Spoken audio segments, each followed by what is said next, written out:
میرا دوسرا سوال یہ تھا کہ ایک حدیث ہے عیسیٰ اور مہدی ایک ہی وجود ہیں، اس کی ذرا وضاحت کرتے ہیں۔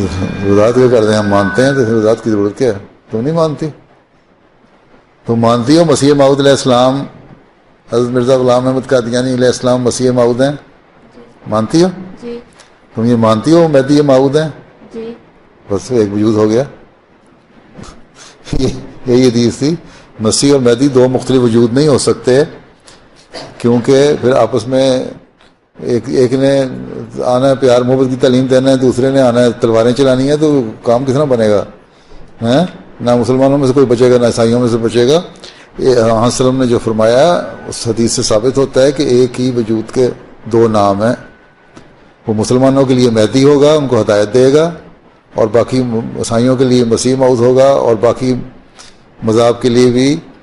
اس لیے حضرت مسیح علیہ السلام نے فرمایا کہ بلکہ آپ کو الہام بھی ہوا جری اللہ فی حلول الانبیاء، کہ آپ جری اللہ ہیں، سب پہلوان ہیں اللہ تعالیٰ کے، اور تمام نبیوں کے جسم میں آپ آئے ہیں۔ اس لیے آپ نے کہا میں کرسچن بھی ہوں، میں کبھی آدم کبھی موسیٰ کبھی یعقوب ہوں، نیز ابراہیم ہوں، نسلیں ہیں میری بے شمار ہیں۔